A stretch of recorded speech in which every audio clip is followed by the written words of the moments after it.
अगर हम बात करें कि बिहार में चिराग पासवान का वोट बैंक क्या है और नीतीश कुमार का वोट बैंक क्या है, कितने का अंतर है उस वोट बैंक में, कौन ज़्यादा एक्सेसिबल नेता है मतलब जनता के बीच, कौन ज़्यादा क्रेडिबल नेता है जनता के बीच। नीतीश कुमार के बारे में कहा था ना कि राहु किसी घर से किसी घर में जाता है तो वहाँ समस्या क्रिएट करता है। हम नीतीश कुमार को राहु नहीं बोल रहे हैं, लेकिन बिहार की राजनीति में इनकी भूमिका वही है। चिराग पासवान ने आज तक अपने राजनीतिक करियर में पलटी नहीं मारी है। 2014 से इनका राजनीतिक करियर शुरू, हम इनके पिता की बात नहीं कर रहे हैं। नीतीश कुमार अपने राजनीतिक करियर में सिवाय अल्टा पलटी के कुछ किए ही नहीं है। अगर नीतीश कुमार के साथ सीट काटने की बात बीजेपी कर रही है तो वो सिर्फ इसलिए कर रही है क्योंकि चिराग पासवान को मन मुताबिक सीट दिया जा सके। कोई क्रेडिबिलिटी नहीं है राजनीति में, मार्केट में, जनता के बीच। उनको जब साथ लेने को तैयार है तो मेरा अपना अनुमान है कि चिराग के साथ बीजेपी देगी। बीजेपी ने अपने पूरे राजनीतिक करियर में कभी अपने अलायंस पार्टनर को धोखा नहीं दिया है या उनको गठबंधन से बाहर इसलिए नहीं किया है कि वो अधिक सीटों की मांग कर रहे हैं। नीतीश कुमार के साथ बीजेपी का जो डील हुआ था वो यही हुआ था कि नीतीश कुमार 10 लोकसभा सीट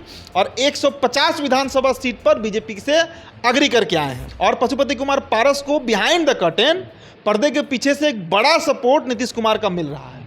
और इसका कारण स्पष्ट है। 2020 विधानसभा चुनाव में 85 सीट वाले जेडीयू को चिराग ने अकेले बिना किसी के समर्थन किया, और तब वो इतने बड़े नेता भी नहीं थे, आधा पे पहुंचा दिया था। तो इस बार जेडीयू को नुकसान पहुंचाने के लिए काफी है चिराग, और राजनीति में सफल वही नेता होता है जो जीता है या हराता है। दोस्तों, लोकसभा चुनाव की तैयारी जो है तमाम पार्टियों के द्वारा की जा रही है। एनडीए में खासकर बात करें तो सीट शेयरिंग को लेकर मामला फंसा हुआ है। अगर क्षेत्रीय पार्टियों की बात करें तो उपेंद्र कुशवाहा की पार्टी, जीतन राम मांझी की पार्टी, चिराग पासवान की पार्टी के बीच जो है कसमकस है। सभी की चिंताएं बढ़ी हुई हैं कि हमारा क्या होगा, हमें कितना सीट मिलेगा। देखिए, जब से नीतीश कुमार एनडीए का हिस्सा बने हैं तब से एक नेता जो हैं, जो चिराग पासवान हैं, उनकी भी मुश्किलें बढ़ रही हैं, क्योंकि चिराग पासवान जो है हमेशा नीतीश कुमार पर हमलावर थे। हमारे साथ इस विषय पर बात करने के लिए मेरे सहयोगी उदीप्त आर्यन मौजूद हैं। सीट शेयरिंग को लेकर जो है मामला फंसा हुआ है। चिराग पासवान की अगर बात करें तो नीतीश कुमार से पहले चिराग पासवान को अधिक सीटें देने की चर्चाएं चल रही थी, लेकिन अब चिराग पासवान का क्या? उनके साथ उनके चाचा भी हैं, पशुपति पारस भी हैं। पारस का क्या, चिराग का क्या, कितना सीट जो है दोनों आदमी को मिलेगा? देखिए, एनडीए गठबंधन के किसी भी नेता से अगर आप बात करिए, किसी भी दल के नेता से, चाहे आप उपेंद्र कुशवाहा से करिए, चिराग पासवान की बात कीजिए या पशुपति कुमार पारस की बात कीजिए, सभी कहते हैं कि ऑल इज़ वेल है। हमारा सीट शेयरिंग का मसला जो है वो दिल्ली में हमने बात कर लिया है, सुलझ गया है। और कोई भी राजनीतिक गठबंधन का घटक दल अगर इस तरह की बात कहे तो यह स्पष्ट समझिए कि वहाँ पर सबसे अधिक पेंच फंसा हुआ है। जिस तरह नीतीश कुमार जब महागठबंधन में थे तो लगातार हम लोग 1 महीना तक खबर चलाए, तमाम मीडिया चैनल, नेशनल मीडिया से लेकर अखबार का जो बड़ा संस्करण छपता था उसमें सीट शेयरिंग को लेकर ही छपता था। अब देखिए, महागठबंधन में सीट शेयरिंग का मसला ही खत्म हो गया।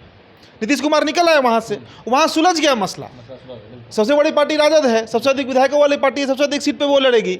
बचे कांग्रेस और वाम, 6 सीट दोनों को मिलना है। अब मसला जो है वो एनडीए में आ गया। नीतीश कुमार के बारे में कहा था ना कि राहु किसी घर से किसी घर में जाता है तो वहाँ समस्या क्रिएट करता है। हम नीतीश कुमार को राहु नहीं बोल रहे हैं, लेकिन बिहार की राजनीति में इनकी भूमिका वही है। नीतीश कुमार की आज स्थिति है कि एनडीए में गए। हमने कल जो वीडियो किया था उसमें हमने चर्चा भी किया कि नीतीश कुमार के साथ बीजेपी का जो डील हुआ था वो यही हुआ था कि नीतीश कुमार 10 लोकसभा सीट और 150 विधानसभा सीट पर बीजेपी से अग्री करके आए हैं। मतलब विधानसभा का जब चुनाव होगा तो उसमें नीतीश कुमार 150 सीटों पर लड़ेंगे और लोकसभा में वो महज 10 सीटों पर लड़ेंगे, और इस पर अग्रीमेंट हो गया था। तभी नीतीश कुमार 28 जनवरी 2024 को पाला बदल कर एनडीए में आए। लेकिन अब बीजेपी इसके लिए तैयार नहीं है। अब बीजेपी का कहना है कि भाई आप 8 सीट बिहार में लड़िए या 7 सीट बिहार में लड़िए, और आपको अगर सीट चाहिए ही तो आप बिहार के बाहर जाइए। आप फूलपुर पे लगातार चर्चा होते रही नीतीश कुमार की, कुर्मी बाहुल क्षेत्र है, 4 लाख कुर्मी वोट है वहाँ पर, यूपी का जो फूलपुर सीट है, ऐतिहासिक सीट है। पंडित नेहरू वहाँ पर लड़े हैं, लाल बहादुर शास्त्री वहाँ से लड़ चुके हैं, बड़े राम मनोहर लोहिया वहाँ से लड़े हैं। तो फूलपुर नीतीश कुमार को देने को बीजेपी तैयार है। दूसरा सीट झारखंड का चतरा, उस पर भी बीजेपी तैयार है।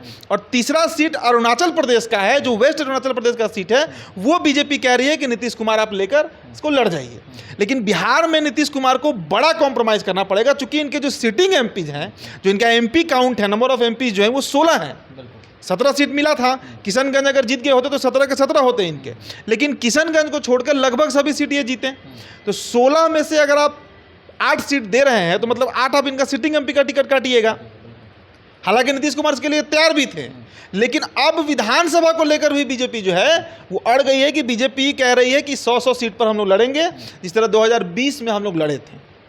तो पहला तो पेच एनडीए में यहीं पर फंसा हुआ है, और नीतीश कुमार और बीजेपी के रिश्तों में, अमित शाह और नीतीश कुमार के रिश्तों में सहजता नहीं है, सहजता नहीं है लोकसभा चुनाव को लेकर। दूसरा एंगल अब चिराग और पारस का अगर आप पकड़िए तो देखिए, जो हमारा मुख्य चर्चा है वो इसी बात पर है, क्रेडिबिलिटी के सवाल को लेकर, विश्वसनीयता के सवाल को लेकर, कि ज़्यादा क्रेडिबल, ज़्यादा भरोसेमंद, ज़्यादा वफादार सब तो सही नहीं होगा कहना, लेकिन जिस पर विश्वास किया जा सके बीजेपी के दृष्टिकोण से, तो वो नेता कौन होगा बिहार में। लगातार ये खबर चल रहा है कि जब से नीतीश कुमार एनडीए गठबंधन में आए हैं तब से वो चिराग के पर कतरने पर लगे हुए हैं, और पशुपति कुमार पारस को बिहाइंड द कर्टेन, पर्दे के पीछे से एक बड़ा सपोर्ट नीतीश कुमार का मिल रहा है। और इसका कारण स्पष्ट है, 2020 विधानसभा चुनाव में अगर नीतीश की पार्टी को 80 विधायकों की पार्टी से अगर कोई 42-43 विधायक पर पहुंचाया तो वो चिराग पासवान थे। चिराग पासवान की भूमिका नीतीश के पूरे राजनीतिक करियर में सबसे खराब रही है। तो इसलिए एन क्रेन पराक्रेन चाहेंगे ही नीतीश कुमार कि चिराग पासवान का पर कतरा जाए। बीजेपी को डिसाइड करना है, क्योंकि हाजीपुर को लेकर हम चर्चा करते हैं बार बार, हाजीपुर को लेकर नेशनल मीडिया, तमाम मीडिया पर चर्चा है कि हाजीपुर कौन लड़ेगा। पारस एकदम दावा ठोक रहे हैं, गारंटी के साथ कह रहे हैं कि हम हाजीपुर लड़ेंगे। लेकिन अगर हाजीपुर पारस लड़ें तो कल ही हमने जो वीडियो किया था कि चिराग के लिए हाजीपुर सिर्फ जीत और हार का सवाल नहीं है, उनका जो, उनके पिता का जो एक पॉलिटिकल हायरार्की है, पॉलिटिकल लेगेसी है, राजनीतिक विरासत है, वो हाजीपुर है, आइडेंटिटी की लड़ाई है हाजीपुर। तो बीजेपी को अब ये तय करना होगा कि चिराग पासवान के साथ वो क्या करेगा। अब देखिए, इसके पीछे जो मेरा अपना समझ है, अगर नीतीश कुमार के साथ सीट काटने की बात बीजेपी कर रही है तो वो सिर्फ इसलिए कर रही है क्योंकि चिराग पासवान को मन मुताबिक सीट दिया जा सके। आप एक साधारण बात समझिए शुभम, सीट उनका काटा जा रहा है इधर शिफ्ट करने के लिए चिराग के पास। बिल्कुल, अगर हम बात करें कि बिहार में चिराग पासवान का वोट बैंक क्या है और नीतीश कुमार का वोट बैंक क्या है, कितने का अंतर है उस वोट बैंक में, कौन ज़्यादा एक्सेसिबल नेता है मतलब जनता के बीच, कौन ज़्यादा क्रेडिबल नेता है जनता के बीच, तो हर हमारे दर्शक भी कहेंगे चिराग पासवान है। कारण चिराग पासवान ने आज तक अपने राजनीतिक करियर में पलटी नहीं मारी है। 2014 से इनका राजनीतिक करियर शुरू, हम इनके पिता की बात नहीं कर रहे हैं, हम चिराग पासवान की बात कर रहे हैं। 2014 से चिराग जो बीजेपी के साथ हैं, तो 2024 आ गया, 10 साल में कितनी राजनीतिक उठापटक इन्होंने देखा। इनके पिता गुजर गए 8 अक्टूबर 2020 को, फिर विधानसभा अकेले लड़े, एनडीए से अलग रहे, लेकिन बीजेपी के खिलाफ ये कभी नहीं गए। अब आप नीतीश कुमार का तुलना कर लीजिए, फिर हम वोट बैंक पर भी आएंगे। नीतीश कुमार अपने राजनीतिक करियर में सिवाय अल्टा पलटी के कुछ किए ही नहीं है। भारत के इकलौते नेता मतलब राजनेता नीतीश कुमार हैं जो बिना बहुमत के पलट कर सरकार बनाते रहे, 9 बार शपथ लेते रहे। तो बीजेपी जब इस तरीके के किसी राजनेता को, जिनका कोई क्रेडिबिलिटी नहीं है राजनीति में, मार्केट में, जनता के बीच, उनको जब साथ लेने को तैयार है, तो मेरा अपना अनुमान है कि चिराग के साथ बीजेपी देगी।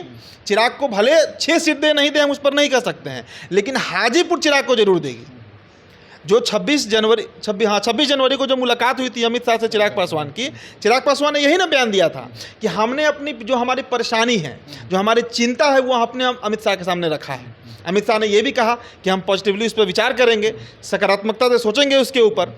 तो मेरा जो अपना एस्टिमेशन है कि पशुपति कुमार पारस हो या फिर नीतीश कुमार हो, इनके चलते बीजेपी, और बीजेपी का आप ट्रैक रिकॉर्ड उठा के देखिए, आप बताइए हमको कि पूरे बीजेपी के, हम सिर्फ बिहार की बात नहीं कर रहे हैं, आप महाराष्ट्र देखिए, आप एमपी देखिए, आप यूपी देखिए, आप कश्मीर देखिए।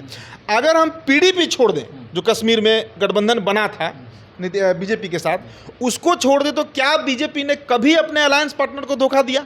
अकाली दल अगर अलग हुआ तो वो दूसरे कारण से अलग हुआ, और आज वही अकाली दल साथ आने को लगा हुआ है। आप चंद्रबाबू नायडू की बात कीजिए, खुद अलग हुए, अब फिर से वो एक रास्ता खोज रहे हैं एंट्री करने के लिए एनडीए अलायंस में।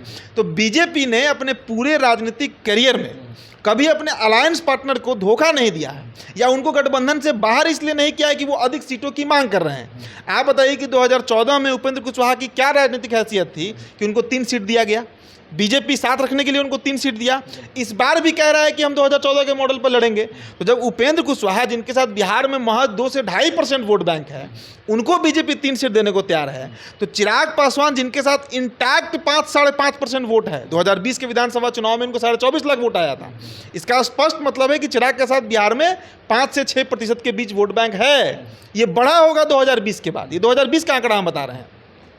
तो वैसे स्थिति में अब नीतीश कुमार के पास कितना वोट बैंक है आज के डेट में? अभी जो 28 जनवरी के बाद जो ABP C voters, Nielsen voter जो सर्वे कराया, उसमें ये बात तो सामने आ गया कि नीतीश कुमार के साथ बिहार के 7% मतदाता ही अब जुड़े हुए हैं। ओनली 7% वोटर्स बिहार में, वही जो इनकी जाति के स्वजाति वोटर्स हैं और धानुक समाज के जो लोग हैं, यही 2-3 जातियाँ हैं जो नीतीश को वोट करती हैं।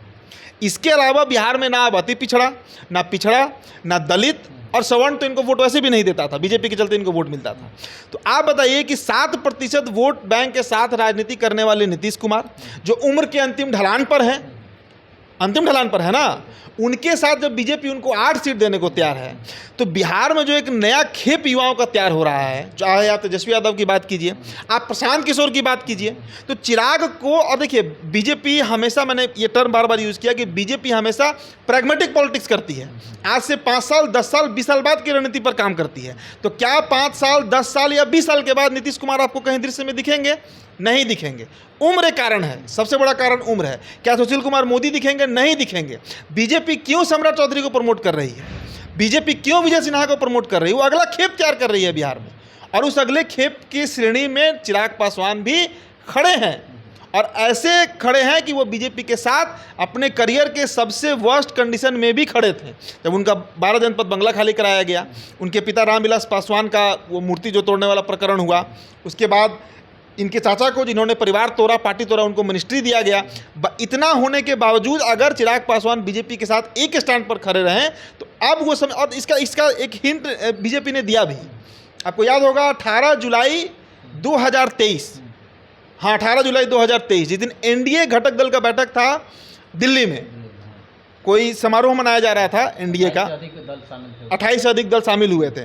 उस दिन चिराग पासवान को बजाबते नरेंद्र मोदी ने बुलाया, इनवाइट किया कि आप आइए और एनडीए में शामिल होइए। अगर चिराग को बीजेपी नहीं बुलाती तो चिराग नहीं जाते। उन्होंने हमारे ही माइक पे कहा था ये बात कि हम नहीं जाएंगे अगर बीजेपी नहीं कॉल करे, लेकिन वो कॉल आया और तब वो गए हैं। तो बीजेपी ने हिंट कर दिया है कि चाहे जो हो चिराग को साथ रखना है। हाँ, ये होगा कि 6 सीट देगी इसका गारंटी नहीं है, लेकिन हाजीपुर देगी बीजेपी, ये मानकर चलिए। नहीं तो हाजीपुर नहीं देगी तो चिराग को 6 सीट दे दे और हाजीपुर नहीं दे, तो मेरा अपना मानना है कि चिराग को अपने राजनीतिक कैरियर के दृष्टिकोण से बीजेपी के साथ छोड़ देना चाहिए। अच्छा, दर्शकों के मन में एक और सवाल पनप रहा होगा कि 3 सीटों की जो बात आपने की कि बिहार से बाहर जो है 3 सीटें जदयू को, नीतीश कुमार को दी जाएंगी, तो क्या नीतीश कुमार एग्री होंगे उन सीटों पर? नीतीश कुमार एग्री नहीं है। नीतीश कुमार अगर अरुणाचल में एमपी जिता भी लेंगे तो उससे उनको क्या होना है? फूलपुर अगर नीतीश कुमार खुद भी लड़के जीत जाएंगे तो उससे होना क्या है? प्रधानमंत्री तो बनना नहीं है। या चतराही अगर इनको झारखंड का दे दिया जाए तो उससे क्या फ़र्क पड़ना है? झारखंड में तो इनके राज्यसभा सांसद थे ही, उससे क्या फ़र्क पड़ता है? बिहार, देखिए नीतीश कुमार के लिए सबसे प्रायोरिटी सिंस 2005 बिहार की गद्दी है। सारा राजनीति वो बिहार की गद्दी के लिए ही करते हैं। अभी अगर वो एनडीए के साथ चले गए तो इसी उम्मीद में गए कि विधानसभा भंग हो, 2024 के साथ 2025 का विधानसभा चुनाव भी साथ में हो जाए, हमको 45 से 60, 65, 70 विधायक हो जाए मेरे पार्टी में, और फिर हम बार्गेन करने की स्थिति में चले आए। अभी देखिए ना, अभी सिर्फ विधायक इनके पास कम था तो कितना छीछा लेदर हुआ बहुमत परीक्षण में, और इनका लगभग इनका कहानी खत्म हो गया था इनके राजनीति का। तो दिल्ली से मैनेज किया गया, नहीं तो भाई अंतिम समय तक बीजेपी के 3 विधायक गायब हो ही गए थे। इस बात से तो सहमत है ना, बिहार की जनता भी सहमत होगी। तो नीतीश का बस वही है कि विधानसभा में इनके 60-65 विधायक हो जाएं, अभी जो विधायकों की संख्या है वो बढ़ जाए। लेकिन अगर चिराग नहीं आए एनडीए गठबंधन में, साथ नहीं रहें, तो आप हमसे लिखवा लीजिए ये बात कि जिस तरह 2020 विधानसभा चुनाव में नीतीश कुमार को 42 सीटों पर नुकसान हुआ था, 42 सीट, मतलब आप 45 में अगर 42 जोड़ दीजिए, 43 आया था, माफ़ कीजिएगा, तो 85 सीट वाले जेडीयू को चिराग ने अकेले बिना किसी के समर्थन के, और तब वो इतने बड़े नेता भी नहीं थे, आधा पे पहुंचा दिया था। तो इस बार जेडीयू को नुकसान पहुंचाने के लिए काफ़ी है चिराग। और राजनीति में सफल वही नेता होता है जो जीता है या हराता है। जीतने वाला सफल होता है या हराने वाला सफल होता है। तो 2020 विधानसभा चुनाव में मेरा अपना आकलन है कि चिराग जो है वो सफल रहे थे। उनके जो सबसे बड़े प्रतिद्वंदी थे उनको उन्होंने हरा दिया था और बुरी तरीके से हराया था, और वो 30 आज भी जदयू में दिखता है। नीतीश कुमार कॉम्प्रोमाइज़ करने के लिए तैयार हैं लोकसभा विधानसभा के लिए लोकसभा में? नहीं तैयार है नीतीश कुमार। नीतीश कुमार तैयार नहीं है। नीतीश कुमार से 150 सीटों की बात हुई थी, लेकिन नीतीश कुमार को अब बीजेपी वो अनसुनी कर रही है वो बात। तो नीतीश कुमार अब असहज हो रहे हैं यहाँ पर, लेकिन अब पलटी मारने का इनके पास ऑप्शन भी नहीं है। चलिए, तो नीतीश कुमार को 3 सीटें जो हैं बाहर की दी जा रही हैं, बिहार से बाहर की, जिसमें हमारे सहयोगी ने कहा कि झारखंड का चतरा है, यूपी का फूलपुर है और एक आंध्र प्रदेश का जो है वह सीट है। तो जिस तरह से 2024 लोकसभा की चर्चाएं हैं कि कौन सी पार्टी को कितनी सीट मिलेगी, सभी पार्टियों की चिंता बढ़ी हुई है। अब आगे देखने वाली बात होगी किस पार्टी को कितना सीट जो है एनडीए की तरफ से दिया जाता है और पार्टी जो है उतने सीट पर खुश होती हैं या फिर नाराज़ होती हैं। तो आपके क्या विचार हैं?